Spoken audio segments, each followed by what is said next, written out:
Hello, my name is Trydar. Today I'm going to be showing you how to build a Roman village Senate building in Minecraft. Let's get started. So first let's take a look at our Senate building here. Of course it's modeled after the Curia Julia in Rome itself. And I've already done a larger Senate building, but this one is scaled down for a village appropriate size to go with all the other Roman village buildings that I put out. So the exterior is pretty simple. So let's quickly go inside here. And as you can see, we've got a small Senate chamber here with a nice little mosaic floor. Place here for the consul to sit. And of course, benches on either side for the senators to sit in. Nice little Roman coffered ceiling up there with some copper detailing. Of course, the windows and everything. Pretty faithful to the Curia Julia.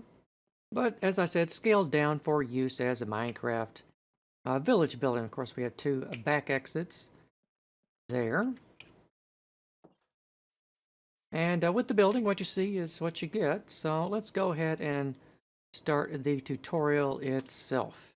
Of course, starting with the foundation, we're going to be 3D printing the building from the bottom up, one layer at a time. Not a very large building, so we should be able to get through it pretty quickly. I think the first thing we want to do is lay down some stairs. And we want to have the stairs be now the measurements for the foundation here, by the way, include the stairs. So we'll start at the corner here with our polished andesite stairs, and I'm using the red carpet here as a counting device because I can't place torches on stairs. For 1, 2, 3, 4, 5, 6. 5, 6, 7, 8, 9, 12, 13, 14, 15, 16, 17 blocks that way for the stairs. And then we want to turn. And we're going to double count this one here on the edge for 1, 2, 3, 5, 6, 9, 10, 11, 12, 15, 18 blocks. And for the raking cornice at the back, it's going to overhang an additional block right back there at the top, but that's going to be a while before we get to that. So go ahead and measure out your stairs. And behind that, right here at the front, you want to put in 3 rows of alternating tough and cobbled deep slate, and then a row of cobbled deep slate behind that. And then right here in the center, if we count out our center line, you want to put down the glazed terracotta as shown here and fill in the rest with cobbled deep slate. And then back here, this is just 4 blocks from the back with 2 blocks on either side. All right, pretty simple. So let's go on to the next phase. Got the foundation now, so we're doing the building itself. So you want to skip a block and place da right here for our columns at the front. Just some very simple Tuscan columns with an intercolumnation of 3 and another, and 3 and another, and 3 and the last one. All right, and then go back 2 blocks behind that, and then we want to place down the cobbled deep slate right here. 6 blocks there, and 3 here. And then 7, and then 3 by 1. Here for the doors. 5 at the back. Another for the door. Another 2 by 3. And then 7. And then 3. And then 1, 2, 3, 4, 5. Oop, 5. And then the last door frame here. And on the interior, you want to go around and place the courts here for the senators to stand on and argue about things.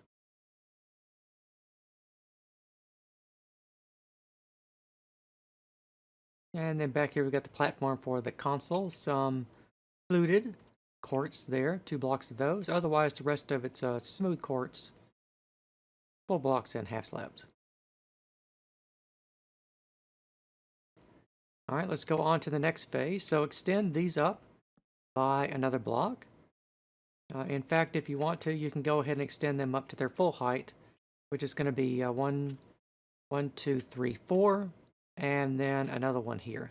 So 5 blocks in total for the diorite, right there. And then behind that, it's pretty self-explanatory. On top of the cobbled deep slate, you want to put down the stone bricks. Right here, just right on top of them. We're going to be doing some alternating layers of these. Doors at the back.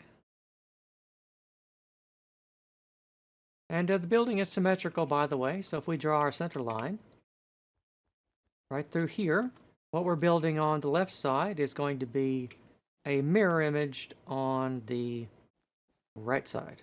See? Like that. So on the interior here, some simple detailing with the quartz. Right here, same on both sides. And some detailing back here for the console chair.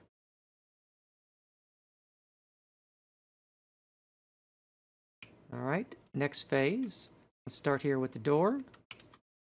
Bit of wood there and a bit of diorite. And then we're going to be alternating our tuff and cobble in, generally speaking, 2-block increments. So let's just take a look at that. And we're doing that as a sort of a pseudo gradient to give us an interesting brickwork pattern. Although it looks like I probably missed a bit here at the back. I think there should one of those should probably be tough. I think actually these 2 blocks right here should be tough and not cobble.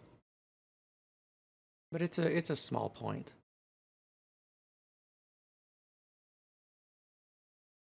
Not super important. All right, on the inside here, we just got a little bit of detailing back here. A couple of blocks of quartz. Otherwise, the rows for the senators are complete. Now moving on to the next phase, want to cap off our doorway right there. And then we're putting a layer of stone bricks right on top of everything to extend the walls up.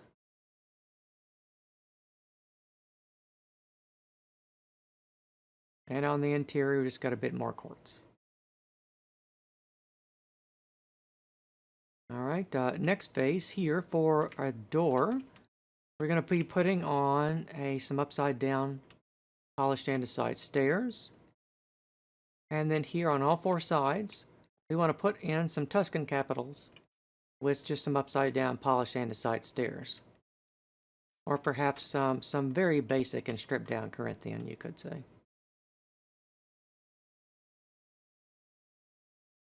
All right, now we're alternating our tuff and cobble again. In this patterning here.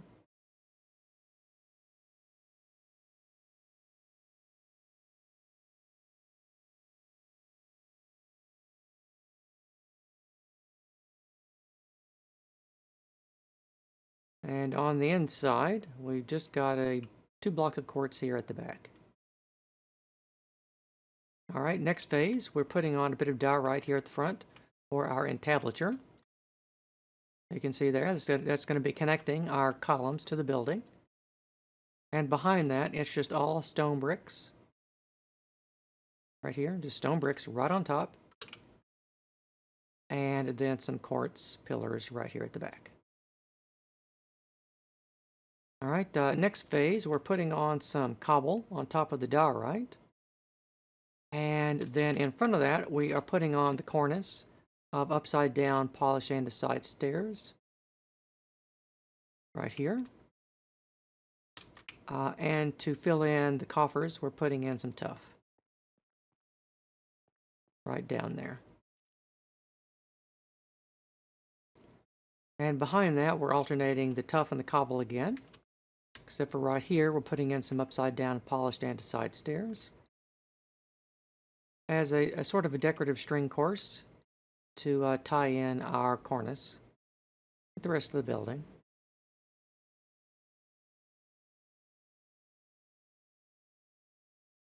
And then just alternate the tuff and the cobble. And on the inside, we've got some upside down quartz stairs right there.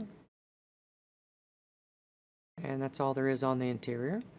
So for the exterior, now in this phase, we are putting in some cobblestone half slabs on top of the upside down stairs, and behind that we've got the standard Roman roof tiling with the alternating checkerboard pattern of the red nether brick and the deep slate tiles.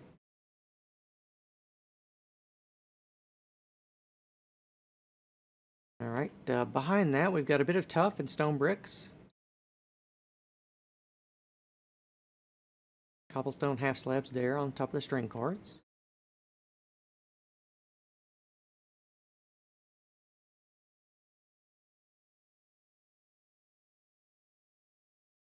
And on the inside, we have a decorative cornice and a big square, probably a rectangle, of upside down quartz stairs, just all the way around the interior. All right, next phase. Here for the roof tiling again.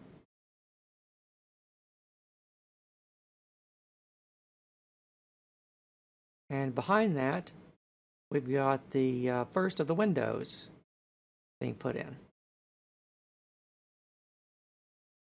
Otherwise, it's cobblestone and tuff. Note the alternating of the full blocks and the panes of light blue stained glass. The best kind of stained glass, I think.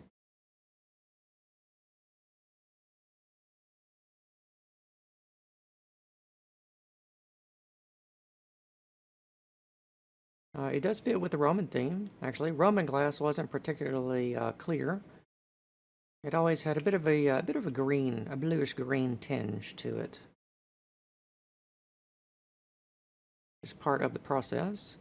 The glass didn't get really clear until I think sometime in, I think it was like the late Middle Ages, with the glassworks in Venice, actually. They were particularly noted for their exquisite glass, and I believe they still produce it to this day.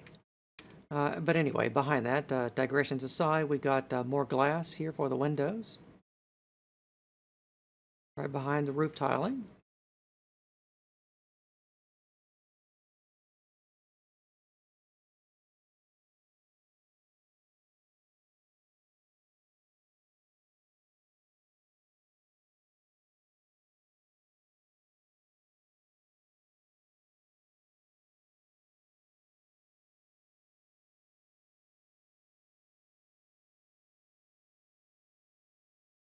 All right, no interior detailing on that. So next phase, same deal. We're extending up again the windows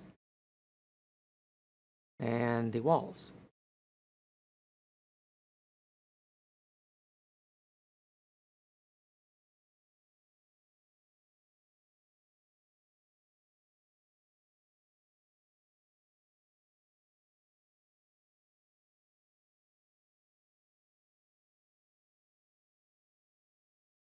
All right, next phase, capping off our windows here. We'll take a look at the trapdoors in a minute.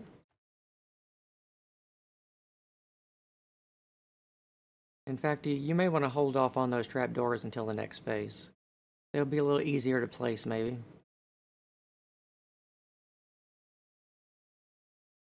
Build the exterior. It's pretty simple. Stone bricks and diorite.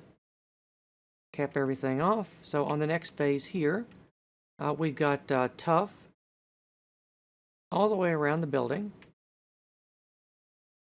A bit of cobblestone filler in the corners. And behind that, you can see we've got the stripped spruce and the waxed cut copper. And if we take a look at it from the inside, I believe they're waxed cut copper half slabs right here. And then below, the stripped oak, the stripped spruce trees, you can go ahead and place in the dark oak trapdoors. The best kind of trapdoor, I think.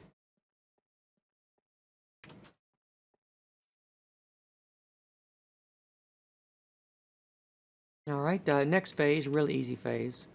You just place in diorite here on top of all that tuff. Next phase after that, place cobblestone on top of all the diorite. And in front of that, we want to place the cornice of the building. Note the overhanging slabs here, the half slabs for the raking cornice element. And then just wrap them around like so. Same deal at the back. The back is just the same as the front. Just with this little indentation here along the sides, which is a characteristic of the Curia Julia. So I had to carry that over. Next phase here, we're doing just a standard Roman pediment design. Any of you that have done my previous Roman buildings can do this in your sleep, probably, because I use it so often. But otherwise, we'll take a look at it in detail in case this happens to be your first building from me.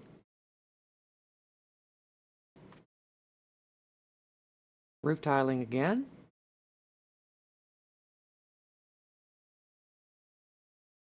And this side is just the same as the other one. All right, next phase, detailing for the pediment. You can see here, this is going up a half slab at a time.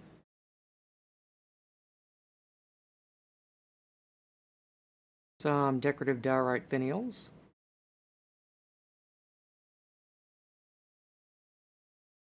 And otherwise, the back is just the same as the front. And there is a little extra space in here I didn't really do anything with. But if you want to have a secret room up there, you can. I don't know how you're going to get to it, but you can have that. Standard detailing for the pediment here. One side is symmetrical to the other. And then the detailing for the roof tiling. I think you've got a hang on how to do that now.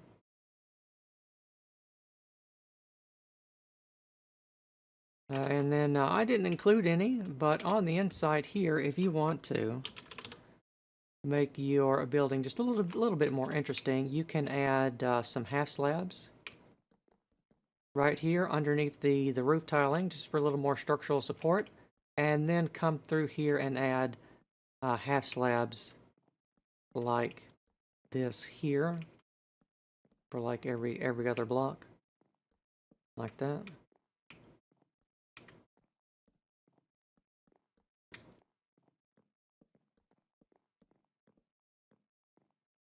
Like that along there to give your roof some interesting structural support elements.